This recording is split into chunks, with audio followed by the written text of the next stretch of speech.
یہ شاید تقسیم ہندوستان سے پہلے کی بات رہی ہوگی۔ میری عمر اس وقت 16 برس کی تھی۔ میرا تعلق ایک متوسط گھرانے سے تھا۔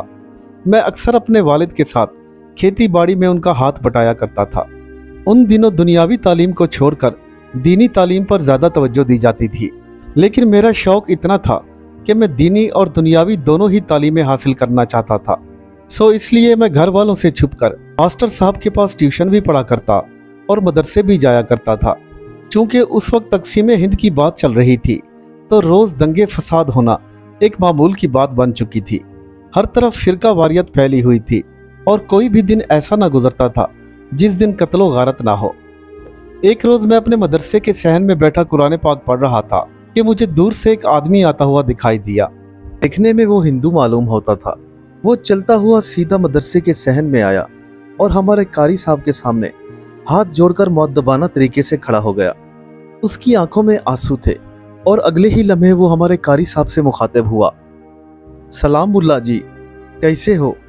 اس کی آواز میں ایک لرزاہٹ تھی، شاید وہ کسی مجبوری یا گہرے غم میں مبتلا تھا۔ قاری صاحب نے اپنا سر اوپر اٹھایا اور اس کی طرف دیکھتے ہوئے بولے، کہو رام داس، کیسے آنا ہوا؟ ملا جی، میرا بیٹا سخت بیمار ہے اور اس کی بیماری سمجھ ہی نہیں آ رہی۔ میں نے بہت سارے حکیموں اور پنڈتوں سے اس کا علاج کرایا ہے، لیکن پھر بھی کچھ پتہ نہیں چل رہا۔ میں آپ کے حضور بڑی امید لے کے آیا ہوں، اس نے رونی سی آواز میں کہا۔ کیوں، کیا ہوا تمہارے بیٹے کو رام داس؟ پتہ نہیں ملا جی، مجھ پاپی کو کیا خبر، یہ کہہ کر وہ زاروں زار رونے لگا۔ قاری صاحب نے اسے تسلی دی، ٹھیک ہے رام داس، کل تم اپنے بیٹے کو ہمارے پاس لے آنا، دیکھ لیں گے اسے کیا ہوا ہے۔ قاری صاحب کی یہ بات سن کر وہ ہندو وہاں سے واپس لوٹ گیا۔ اگلے دن ٹھیک اسی وقت رام داس ایک 20 سالہ لڑکے کے ساتھ قاری صاحب کی خدمت میں حاضر ہوا۔ رام داس اور اس کا بیٹا قاری صاحب کے بالکل سامنے بیٹھ گئے تھے۔ جی رام داس، تو یہی تمہارا بیٹا ہے؟ قاری صاحب نے رام داس کو دیکھتے ہوئے کہا۔ جی ہاں ملا جی، یہی میرا بیٹا ہے۔ تقریباً 1 ماہ پہلے یہ اپنے دوستوں کے ساتھ جنگل میں شکار کھیلنے کے لیے گیا تھا، لیکن یہ لوگ راستہ بھٹک گئے۔ یہ شکار کے لیے اس طرف چلا گیا جہاں چڑیل اور بھوت رہتے تھے۔ نہ جانے میرے بیٹے کو کیا ہو گیا ہے، اس دن سے یہ عجیب عجیب حرکتیں کرتا ہے، نہ ٹھیک سے سوتا ہے اور نہ ہی کچھ کھاتا ہے، لیکن جب اسے نیند آتی ہے تو 3 دن سویا رہتا ہے، اور جب بھوک لگتی ہے تو 20 آدمیوں کا کھانا ایک ہی وقت میں کھا جاتا ہے۔ ابھی کل ہی کی تو بات ہے، اس کی ماں نے اسے کھانا دیا تو یہ ایک ہی وقت میں 30 روٹیاں کھا گیا۔ اس کی ماں حیران ہو گئی، اس نے پانی کا جگ بھر کر اس کے سامنے رکھا تو یہ ایک ہی سانس میں وہ پورا جگ گٹک گیا، لیکن پھر بھی اس کی پیاس نہ بجھی تو یہ چارپائی سے اٹھ کر سیدھا جانوروں کے طبیلے میں جا گھسا اور ان کے حوض سے پانی پینے لگا، اور دیکھتے ہی دیکھتے یہ پانی کا پورا حوض پی گیا۔ اس کی ماں چکرا کر گری اور بے ہوش ہو گئی۔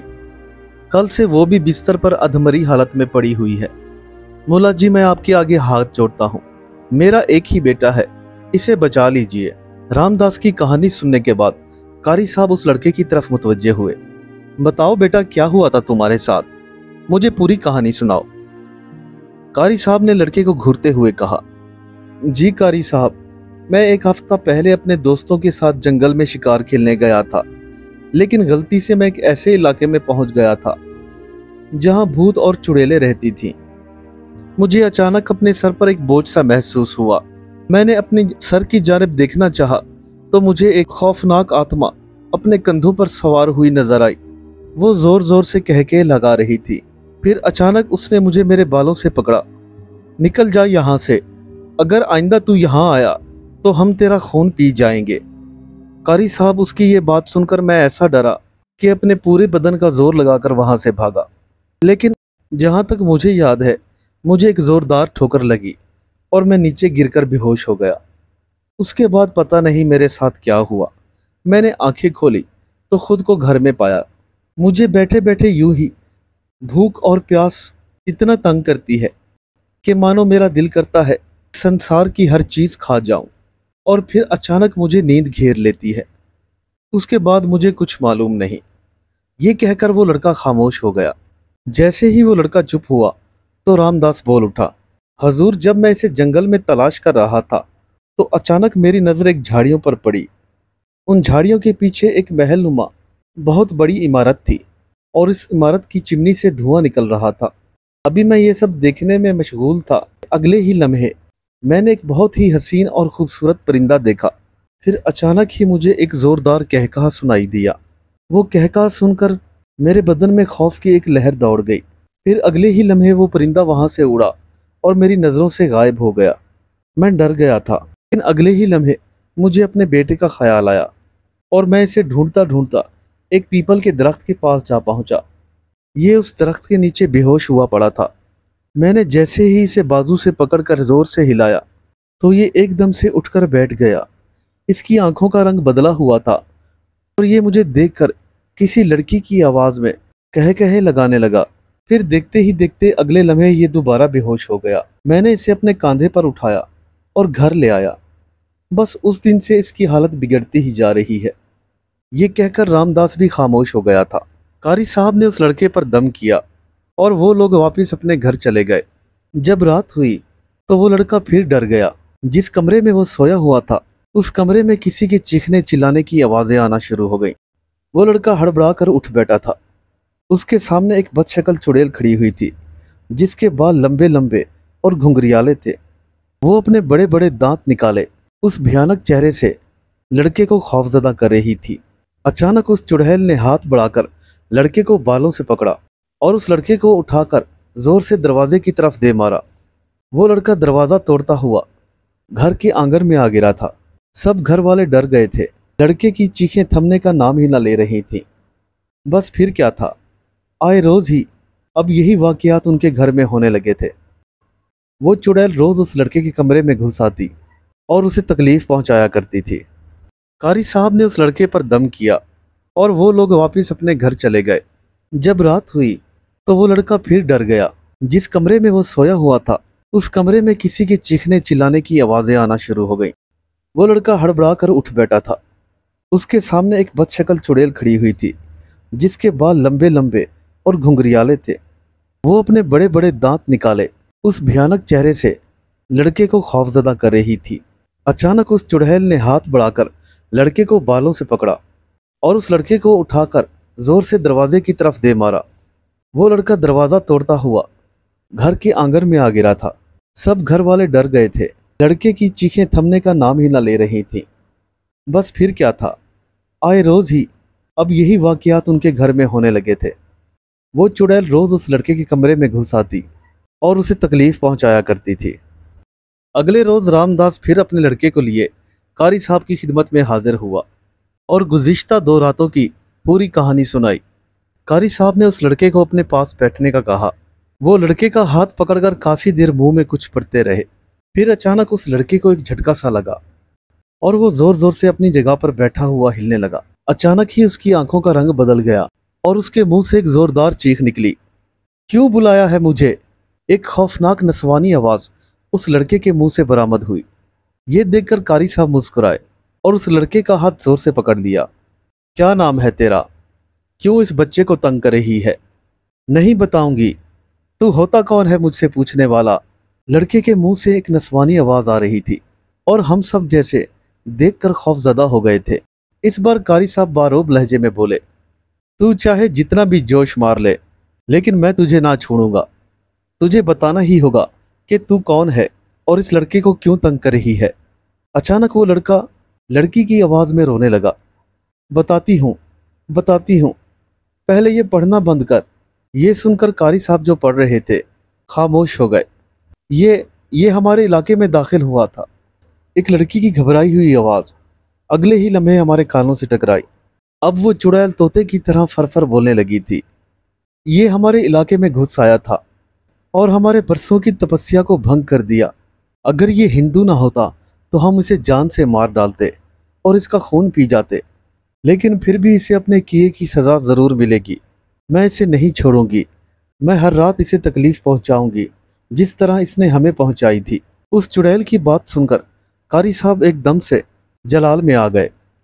तू क्या समझती है कि मैं तुझे जिंदा छोड़ दूंगा? ये कहकर कारी साहब ज़ोर ज़ोर से कुरानी आयात पढ़ने लगे और वो चुड़ैल चीखने लगी, भगवान के लिए मुझे छोड़ दो, मुझे छोड़ दो, मैं आइंदा इसको तंग नहीं करूंगी। वो मुसलसल चिल्लाए जा रही थी। अचानक कारी साहब ने अपनी आंखें खोल दी। जा छोड़ दिया, लेकिन अगर तूने आइंदा इस लड़के को तंग किया तो मैं तेरी नस्लें उजाड़ दूंगा। बस यही सुनना था कि अगले ही लम्हे वो लड़का बेहोश हो गया। हमने उस पर पानी के चंद छींटे मारे तो वो दोबारा होश में आ गया। अब वो बिल्कुल नॉर्मल लग रहा था। कारी साहब रामदास से मुखातिब हुए, वो अब यहाँ से दूर चली गई है, लेकिन आइंदा एहतियात करना, इसे जंगल में ना भेजना। ये सुनकर रामदास कारी साहब के पांव पड़ गया और फिर अपने बेटे को लेकर वापस अपने घर चला गया। और मैं हैरत भरी नजरों से उन दोनों को जाता हुआ देख रहा था। मेरे लिए मानो जैसे ये एक ख्वाब था। मैं अंदर ही अंदर से बहुत खौफजदा हो गया था। खैर चंद ही दिन गुजरे कि मैं ये बात भूल गया। उधर हिंदू मुस्लिम फसादात बढ़ते ही जा रहे थे और ये खबरें भी गर्दिश कर रही थी कि पाकिस्तान बन रहा है और यहाँ के मुसलमान हिंदुस्तान को छोड़कर पाकिस्तान जा रहे हैं। सिखों ने उन मुसलमानों को जो पाकिस्तान की तरफ जा रहे थे मारना और काटना शुरू कर दिया। ये एक खौफनाक रात थी। मैं अपने घर में बैठा हुआ था। हम सब घर वाले यही मशवरा कर रहे थे कि हम हिंदुस्तान में रहें या पाकिस्तान चले जाएं। अगले ही दिन हम लोगों ने फैसला किया कि हम पाकिस्तान जाएंगे। पाकिस्तान की सरहद हमारे गांव से तकरीबन 100 किलोमीटर के फासले पर थी। आज रात हमारे पूरे मोहल्ले ने हिंदुस्तान छोड़कर पाकिस्तान चले जाना था। हम तमाम घर वाले बहुत खुश थे। हम अपने नए देश की जानिब बढ़ रहे थे, जहां मुसलमानों को एक पूरी आज़ादी मिलने वाली थी, जहां पर कोई भी फिरका वारियत और मजहब के नाम पर कत्लो गारत न थी। जब रात हुई तो हम तमाम मोहल्ले वाले एक जगह इकट्ठे हो गए। हमने तमाम औरतों और बच्चों को इकट्ठा किया और तकरीबन रात के 10 बजे के करीब हम अपने नए वतन के लिए निकल पड़े थे। अब हम सब लोग आहिस्ता आहिस्ता पाकिस्तान की जानिब बढ़ रहे थे। हमको चलते हुए तकरीबन 30 से 40 मिनट ही गुजरे थे कि अचानक मुझे एक ख्याल आया। मैं फ़ौरन ही अपनी अम्मी और बहनों से मुखातिब हुआ, क्या आप लोगों ने मेरा कुरान अपने सामान में रख लिया था या नहीं? मेरी ये बात सुनकर उन्होंने नफ़ी में जवाब दिया, नहीं, हमें तो याद ही नहीं रहा। जल्दी में हम उसे घर ही भूल गए। मुझे मेरी किताबें और अपना कुरान याद आया। भला उन्हें छोड़कर मैं कैसे जा सकता था? मैं चुपके से उस काफिले से खिसक गया ताकि किसी को शक न हो। अब मेरा रुख वापस मेरे घर की तरफ था। मुझे एक अनजाना सा खौफ खाए जा रहा था, क्योंकि पाकिस्तान बनने का सुनकर हिंदू लोग तैश में आ चुके थे। मुझे ये खौफ था कि वो मेरे कुरान की बेहुरमती न करें। इसलिए मैं किसी हिरन की तरह सरपट दौड़ता हुआ अपने घर की जानिब बढ़ रहा था। तकरीबन 20 मिनट दौड़ने के बाद मैं अपने घर जा पहुंचा। मैंने जो मंजर देखा वो दहला देने के लिए काफ़ी था। हमारा पूरा मोहल्ला सुनसान पड़ा था। मैं जल्दी से अपने घर में दाखिल हुआ और अपने कमरे की अलमारी से कुरान निकालकर अभी दरवाजे तक वापस ही आया था कि अचानक मेरी नज़र मेरे घर की तरफ बढ़ते हुए 5-6 लोगों पर पड़ी। मैं तेज़ी से वापस अपने घर में दाखिल हुआ और अंदर कमरे की जानिब बढ़ने लगा। हमारे इस कमरे में एक खिड़की थी जो घर के पिछली तरफ खुलती थी। मैं जल्दी से उस खिड़की के पट खोलकर वहाँ से बाहर निकल गया। मैं अंधेरे में सटपटाता हुआ बस एक सिमत को भागे जा रहा था। इतने में वो लोग मेरे घर में दाखिल हो चुके थे। उन्होंने मुझे भागता हुआ देख लिया था। इतने में मैंने एक आदमी की आवाज़ सुनी, वो रहा, वो देखो जामन के दरख्त के पीछे, वो भाग रहा है। मैंने कुरान को अपने सीने से लगाया हुआ था और मुसलसल भाग रहा था। भागते भागते जब मैं थक गया तो मैंने एक दरख्त के पीछे पनाह ली। मेरे अंदाजे के मुताबिक उस वक्त रात के 12 बज रहे थे। मैं इंतहाई एहतियात के साथ चलता हुआ अब गांव से बाहर निकल आया था और अब तेज़ी से उस रास्ते पर दौड़ने लगा था जहां हमारा काफिला जा रहा था। अचानक मुझे अपने पीछे एक आवाज़ दोबारा सुनाई दी, अरे जसविंदर सिंह, वो रहा।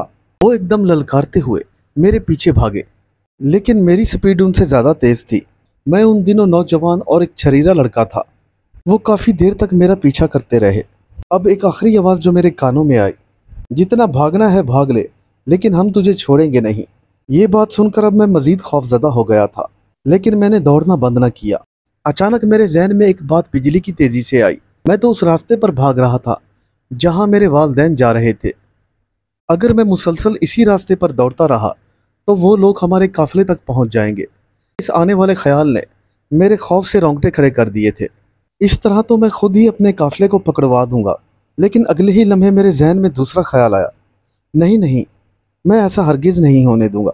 بھلے یہ لوگ مجھے مار دیں لیکن میں انہیں اپنے قافلے تک نہیں پہنچنے دوں گا۔ میرا رخ اگرچہ پاکستان کی ہی طرف تھا لیکن میں نے اپنے بھاگنے کی ڈائریکشن تھوڑی چینج کر لی تھی۔ اچانک ہی مجھے اپنے پاؤں میں ایک زوردار کانٹا لگا لیکن میں نے اس کی پرواہ نہ کی اور مسلسل بھاگتا رہا۔ ان بلوائیوں میں سے کسی ایک کی آواز گونجتی ہوئی میرے کانوں میں آ پڑی، ارے وہ دیکھو، وہ جا رہا ہے بھوت محل کی طرف۔ لیکن میں نے ان کی بات کی پرواہ نہ کی اور برابر بھاگتا رہا۔ انتہائی خوف کی حالت میں بس جنوب کی طرف بھاگ رہا تھا۔ میں نے قرآن مجید کو اپنے سینے سے لگایا ہوا تھا۔ میرے قمیض کے اندر ایک سلوکہ تھا۔ میں نے جلدی سے قرآن پاک کو اس سلوکے کے اندر ڈال دیا تھا۔ پتہ نہیں اس رات میرے جسم پر کتنے کٹ لگے تھے۔ میرے جسم سے خون بہہ رہا تھا اور مجھے سخت درد ہو رہا تھا۔ اچانک ہی دوڑتے دوڑتے میرے سامنے ایک درخت سا آ گیا۔ اس درخت کے نیچے ایک عجیب سی روشنی پھیل رہی تھی اور اگلے ہی لمحے یہ دیکھ کر میری حیرت کی انتہا نہ رہی۔ اس روشنی میں انتہائی خوفناک اور ہیبت ناک شکل لیے ایک چڑیل کھڑی ہوئی تھی۔ دیکھنے میں وہ کسی عورت جیسی ہی لگ رہی تھی۔ اس کے بال لمبے لمبے تھے اور آنکھیں بڑی بڑی تھیں۔ اس کے منہ سے خون ٹپک رہا تھا۔ اس چڑیل کے برابر میں ہی دو عورت نما چڑیلیں اور بھی تھیں۔ میں جیسے جیسے ان کی طرف بڑھ رہا تھا ان کے دانتوں کی کڑکڑاہٹ بڑھ رہی تھی اور اس کڑکڑاہٹ سے پیدا ہونے والی خوفناک آواز میری روح نکال دینے کے لیے کافی تھی۔ میری اگلی نظر اس روشنی پر پڑی جو اس درخت کے نیچے سے نمودار ہو رہی تھی۔ یہ کوئی دیپک یا لالٹین نہ تھی بلکہ ایک کھوپڑی تھی اور اس کھوپڑی نما پیالے میں آگ جل رہی تھی۔ یہ دیکھ کر تو خوف کے مارے میری جان نکل رہی تھی۔ بس اگلے ہی لمحے مجھے کوئی ہوش نہ رہا اور میں زمین پر گر پڑا۔ جب میں ہوش میں آیا تو کیا دیکھتا ہوں کہ میں ایک کمرے میں ہوں اور میرے ارد گرد روشنی جل رہی ہے۔ یہ شاید کوئی پرانا محل تھا اور میرے ارد گرد بہت سی خوفناک شکلوں والی بدروہیں اور چڑیلیں گھوم رہی تھیں۔ ان کے کہکہوں سے میرے کان پھٹنے کو آ رہے تھے۔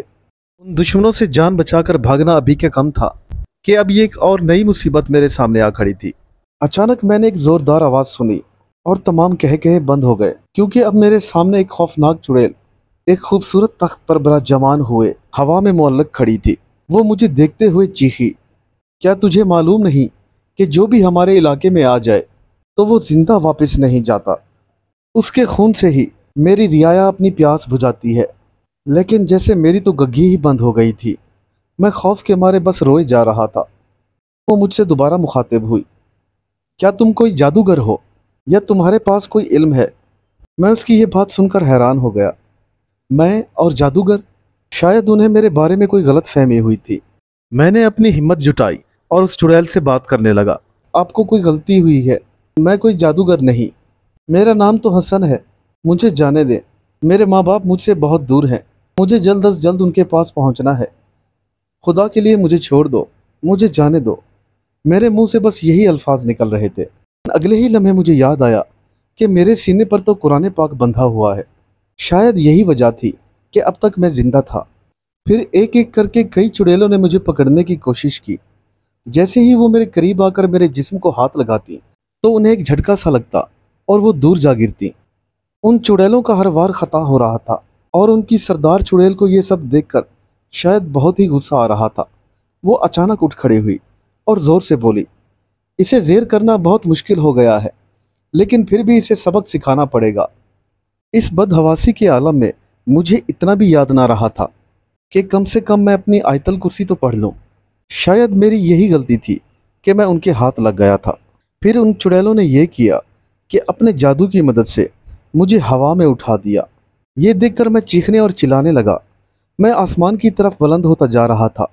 اگلے ہی لمحے میرے ذہن میں ایک خیال نے جنم لیا، اگر تو یہاں سے گرا تو فوراً ہی تیری موت ہو جائے گی۔ میں بس یہی سوچ سوچ کر چیختا جا رہا تھا۔ مجھے اپنے کانوں میں ان چڑیلوں کے کہکے سنائی دے رہے تھے مگر انہوں نے مجھ پر کوئی رحم نہ کیا۔ میں تو بس ہوا میں بلند ہوا جا رہا تھا۔ اچانک ہی مجھے ایک جھٹکا سا لگا اور میں زمین پر واپسی تیزی سے گرنے لگا۔ میرے منہ سے ایک زوردار چیخ نکلی۔ مجھے اب اپنی موت واضح دکھائی دے رہی تھی۔ جو ہی میں زمین کے قریب پہنچا جیسے کسی نے مجھے تھام لیا ہو۔ یہ کوئی نظر نہ آنے والے دو ہاتھ تھے جنہوں نے مجھے تھام لیا تھا اور اگلے ہی لمحے انہوں نے مجھے زمین پر ایسے رکھ دیا تھا کہ جیسے کچھ ہوا ہی نہ ہو۔ میں حیرت زدہ آنکھوں سے ادھر ادھر دیکھے جا رہا تھا۔ وہ تمام چڑیلیں اور بدروہیں مجھ سے بھی زیادہ حیرت زدہ تھیں کہ آخر اتنی بلندی سے گرنے کے بعد मैं कैसे बच गया था। अचानक एक चुड़ैल की आवाज़ मेरे कानों में पड़ी, सब मिलकर इसके ऊपर हमला करो और इसकी बोटी बोटी उड़ा दो। ये सुनकर मैं खौफ से फिर चिल्लाने लगा। वो जैसे ही मेरे करीब पहुंची, एक जोरदार नस्वानी आवाज़ गूंजी, रुक जाओ। वो सब चुड़ैलें और भूत उस आवाज़ की तरफ मुतवज्जे हो गए थे। अगले ही लम्हे मैंने देखा कि एक खौफनाक चुड़ैल पहले से भी ज़्यादा बड़े तख्त पर बैठे हुए हवा में मुअल्लक मेरी तरफ आई। उसे आता देखकर तमाम चुड़ैलें अपने हाथ बांधकर उसके सामने मुअद्दबाना तरीके से खड़ी हो गई। फिर उसने मेरी तरफ इशारा करते हुए कहा, ये लड़का ऐसे नहीं मरेगा, ये बहुत ही शक्तिशाली है। अभी चंद दिन पहले की बात है, मैं इस लड़के को देख चुकी हूँ और इससे मिल भी चुकी हूँ। उसकी ये बात सुनकर वहाँ मौजूद तमाम चुड़ैलें हैरान हो गईं। पिछले दिनों जब मैं एक हिंदू लड़के पे मुसल्लत हुई थी, तो वो इलाज के लिए एक मौलवी के पास गया था। वो मौलवी भी यही कुरान पढ़ता था। शांति जी, न जाने ये कुरान कितना ताकतवर है। मुझे मजबूरन उस लड़के के जिस्म को छोड़ना पड़ा था। मुझे लगता है कि इस लड़के के जिस्म के साथ भी वही कुरान बंधा है। जैसे जैसे वो मौलवी कुरान पढ़ता था, मुझे ऐसे लगता था जैसे मेरी जान निकल रही हो। ये लड़का उसी मौलवी का शागिर्द है और वो मुकद्दस किताब इसके सीने पर बंधी हुई है। तो फिर हमें क्या करना चाहिए? वो तमाम चुड़ैलें और भूत एक बार में ही उस चुड़ैल से मुखातिब हुए। कल पूनम की रात है, हम ये मसला गुरु के सामने रखेंगे। अभी फ़िलहाल इसको छोड़ दो, उस चुड़ैल ने हतमी लहजे में कहा था। उसकी ये बात सुनकर वहाँ मौजूद तमाम चुड़ैलें जैसे अपने अपने कामों को लग गई थीं। कोई भी मेरी तरफ अब तवज्जो न कर रहा था और मैं दिल ही दिल में खुश हो रहा था कि चलो कम से कम एक दिन तो और मिल गया। वो चुड़ैल अब भी मेरे सामने खड़ी हुई थी। मैं उसकी आंखों में रहमदिली देख रहा था। मेरा दिल मुझसे चीख चीख कर कह रहा था कि ये मेरी मदद ज़रूर करेगी। फिर अचानक वो चुड़ैल मेरी तरफ आई और मुझे मुस्कुराते हुए देखा। वो मुझे यहाँ से उठाकर एक कमरे में ले आई और मुझे बंद कर दिया। मेरा गला सख्त खुश्क हो रहा था और मुझे शदीद प्यास लग रही थी, लेकिन भला यहाँ पानी कहाँ से मिलता। मैं अभी इसी शशो पंज में था कि अचानक कमरे का दरवाज़ा खुला और एक खूबसूरत लड़की कमरे में दाखिल हुई। तुमने पानी की ख्वाहिश की है, तुम्हारे लिए पानी हाजिर है, और वो देखो तुम्हारा खाना भी आ गया है, उसने मेरे सामने पानी रखते हुए कहा। यह देखकर मुझे शदीद भूख और प्यास ने आ घेरा। अभी मैंने पानी का गिलास मुंह से लगाया ही था कि मेरे कानों में एक सरगोशी हुई, ये पानी मत पीना, इसमें जहर है, और ना ही खाना खाना। ये सुनते ही मैंने पानी का गिलास खौफ से नीचे रख दिया और उस लड़की को पानी और खाना ले जाने को कहा। ये देखकर वो हैरान हो गई। उसने मुझसे बहुत इसरार किया, लेकिन मैंने ना तो पानी पिया और ना ही खाना खाया। आखिरकार वो थक हार कर वापस चली गई। अब मैं इस बात पर हैरान था कि भला मेरे कान में सरगोशी किसने की थी। आहिस्ता आहिस्ता रात गुजर गई। अब दिन निकल आया था, लेकिन प्यास और भूख से मेरा बुरा हाल था। अगले रोज़ भी वही चुड़ैल मेरे कमरे में दाखिल हुई और मेरे सामने पानी और खाना रखा। मैंने जो ही पानी का गिलास उठाया तो फिर वही सरगोशी मेरे कानों में हुई, पानी ना पीना, इसमें जहर है। एक वक्त के लिए मेरे दिल में ख्याल आया कि ये मुझे जानबूझकर रोक रहे हैं ताकि मैं खाना और पानी ना पी सकूं और भूख प्यास से यहीं मर जाऊं। बहरहाल उस रोज़ भी मैंने खाना ना खाया और ना ही पानी को छुआ। जब रात हुई तो मुझे कमरे से निकालकर एक पिंजरे में बंद कर दिया गया। आज की रात तो जैसे भूतों और चुड़ैलों का मेला लगा हुआ था। तकरीबन 10 मिनट तक मैं उधर ऐसे ही बैठा हैरत से उन्हें देखे जा रहा था। अगले ही लम्हे मेरे इर्द गिर्द से ज़मीन में से धुआं निकलने लगा। इस धुएं से आहिस्ता आहिस्ता मेरा दम घुटना शुरू हो गया। मेरा खांस खांस कर बुरा हाल हो रहा था। अचानक फिर वही नस्वानी आवाज़ मेरे कानों में सरगोशी करने लगी, हसन घबराना नहीं, मैं तुम्हारी हमदर्द हूँ और तुम्हें आज़ाद कराने के लिए यहाँ आई हूँ। मैं अपनी जान की बाजी खेलकर भी तुम्हें ज़रूर बचाऊंगी, चलो मेरे साथ। मैंने खौफ से इधर उधर देखते हुए कहा, लेकिन मुझे कोई भी नज़र ना आया। तुम कौन हो और मुझे कहाँ ले जाना चाहती हो? उसकी आवाज़ दोबारा मेरे कानों से टकराई। वक्त ज़ाया न करो, चलो मेरे साथ और मुझे इजाज़त दो कि मैं तुम्हारा हाथ थाम सकूं। मैंने खौफज़दा होते हुए अपना हाथ उसके सामने कर दिया था। शायद उसने मुझसे इसलिए इजाज़त तलब की थी कि मुझे छूने से उसे नुकसान हो सकता था। अचानक ही मुझे ऐसा लगा कि किसी ने मेरा हाथ थाम लिया हो। मुझे हर तरफ धुआं और तेज़ हवा चलती हुई महसूस हो रही थी। मैं अचानक उससे मुखातिब हुआ, मुझे लगता है तुम मुझे ज़रूर मारने आई हो। अभी मैंने अपने ये अल्फाज मुकम्मल ही किए थे कि एकदम से एक खूबसूरत सी लड़की मेरे सामने ज़ाहिर हुई। मैं उसे देखकर हैरान हो गया। कौन हो तुम? मैं वही लाली हूँ जिसको तुमने तुम्हारे उस्ताद के साथ देखा था, और तुम्हारे कान में सरगोशियां मैं ही तो करती थी। मगर क्यों? तुम मुझे क्यों बचाना चाहती हो? मैंने अगले लम्हे ही उससे सवाल किया। क्योंकि तुम्हारे उस्ताद ने मुझे जिंदा छोड़ दिया था, और मैं उस एहसान का बदला चुकाना चाहती हूँ। और दूसरी बात यह भी है कि तुम्हारी इस मुकद्दस किताब ने मुझे ऐसा करने पर मजबूर कर दिया है।